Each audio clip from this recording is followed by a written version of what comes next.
이번에는 대중문화에서 발견하는 기독교 이야기를 좀 해보도록 하겠습니다. 목사가 읽어주는 원피스 만화죠. 부제는 에이스 정체가 예수님. 원피스는 성경에서 많은 영감을 받았습니다. 한두 개가 아닌데요. 이를테면 워터7 편에서는 소돔과 고모라라는 해마가 등장합니다. 소돔과 고모라는 성경에서 유명한 도시의 이름이죠. 여기 소돔과 고모라. 그런데 단지 이름들만 따온 것이 아니라 서사와 핵심 메시지도 영향을 받은 것 같습니다. 에이스의 이야기는 예수님의 탄생설화와 매우 비슷합니다. 권력자들은 이들의 탄생을 두려워하고 대규모 영아 살해를 저지릅니다. 그러나 이 둘은 그 위기를 피해서 살아남습니다. 이들은 자라서 정부를 위협하는 존재가 됩니다. 그래서 처형을 당하죠. 그런데 단지 불운 세력이어서 죽은 게 아닙니다. 에이스가 골디 로저의 아들이었기 때문에 예수님이 로마와 헤롯에게 매우 부담스러웠던 예언자인 요한의 제자였고 하나님의 아들이라고 불렸기 때문에 죽은 것이죠.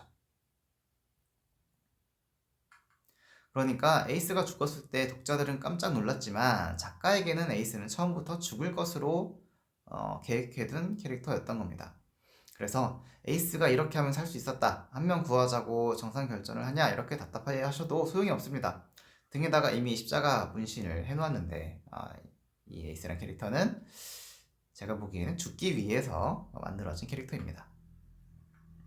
에이스의 능력이 불인 것도 단지 멋지기 때문이 아니라 상징적인 의미가 있기 때문인 것으로 보입니다. 고대인들에게 불은 태양이 지상에 내려온 것이라고 받아들였고 원피스에서 태양은 신과 일치가 됩니다. 또한 불은 어둠을 걷어내는 역할을 하고 이는 원피스에서 강조되는 자유, 해방과 연관됩니다.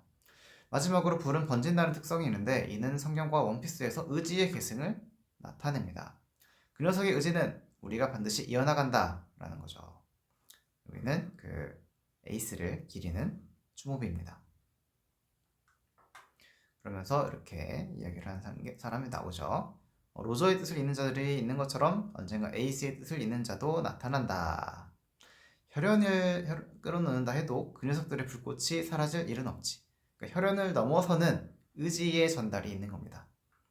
그런 면에서 이렇게 말하면 싫어할지 모르겠지만 에이스는 인물이라기보다는 원피스라는 만화에서 장치에 가깝습니다. 떠올려보면 에이스는 검은 수염을 잡는 것 외에는 특별한 개인 에피소드가 없다는 걸 아실 수 있습니다. 그건 아마 어쩔 수 없었을 겁니다. 왜냐면 원피스라는 만화의 거대 서사에서 에이스의 역할은 필요하지만 에이스를 주인공으로 만들어 싸우게 시키면 무겁고 어둡고 답답해지기 때문입니다. 복음서를 보면 예수님이 말하는 내용은 자유와 해방인데 그분의 생애는 싸움과 스트레스였던 거랑 비슷하죠. 그래서 작가는 정말로 자유와 모험을 즐기는 주인공, 해방과 투쟁은 어디까지나 우연한 계기로 그리고 정의감이 아니라 형제 때문에 싸우는 주인공을 만들기로 했습니다. 그게 바로 혼돈선의 성격을 가진 아나키즘 주인공 루피입니다. 작가가 복음서를 서사의 뼈대로 가지고 오고 그걸 대표하는 캐릭터가 에이스라면 그걸 일본 만화로 만들어주는 캐릭터가 바로 루피인 것입니다. 저는 아주 좋은 판단이었다고 생각합니다. 세계정부 해군, 천룡인 오로성, 임이 상징하는 것. 다른 사물에 빗댄 이야기를 우화라고 합니다. 우섭 우화가 대표적이죠. 원피스와 복음서가 일종의 우화적 관계를 갖고 있다고 가정하면 눈에 보이는 공통점들이 있습니다.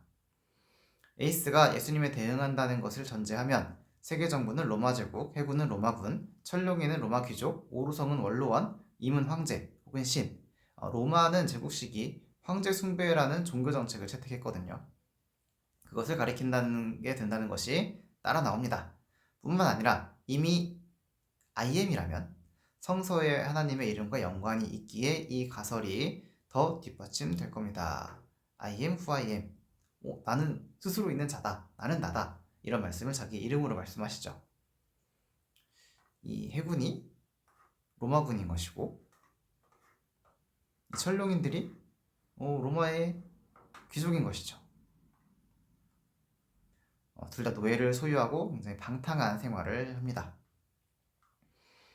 한편 로저는 요한, 흰수염은 아버지 요셉, 사보는 바울 혹은 베드로가 되겠고요. 그럼 루피는 예수님의 인자를 에이스와 나눠받은 캐릭터 몫을 하겠습니다. 그러면서도 만화적 전개를 위해 세계관의 상황에서 약간은 비껴난 모험자, 무법자입니다. 이 점은 아마 일본의 맹인 검객 자토이치 이야기에서 영향을 받았을 거라고 생각합니다. 여행하다가 부조리한 모습을 보게 되었을 때 제한적이지만 통쾌한 정의 집행을 한다는 점에서 말이죠. 이 맹인 검객이 지나다니다가 어떤 마을에 가게 되는데 거기서 막 아주 탐관오리들이 이 어떤 뭐 모녀를 힘들게 한다던가 막 이런 사건을 만나요. 그러면은 그 검객이 맹인인 척 하다가 맹인이죠. 맹인이어서 사람들에게 두려움을 사지 않다가 갑자기 칼을 휘둘러가지고 탐관오리를 숙청한다. 이런 내용이 자토이치 이야기입니다. 이런 게 아마 원피스에서도 좀 이렇게 녹아 있어요. 그걸 좀 보시면서 이렇게 인식하시면 더 재밌을 거라고 생각합니다.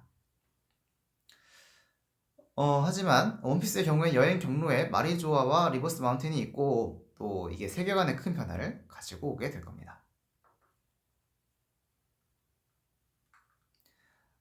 마지막으로 에이스가 예수님에게 대응된다는 것을 낯설어할 분들이 많을 것 같습니다만 일본어로 예수는 이예수라고 쓰고 발음합니다. 에이스는 에이수라고 쓰고 에수라고 있습니다. 그러면 이 둘을 바꾸기만 하면 에이스가 예수님이 되는 거죠. 에이수가 이예수가 되는 겁니다. 이런 걸 보고서 에너그램이라고 합니다. 그럼 또 다음 영상에서 뵙도록 하겠습니다. 고맙습니다.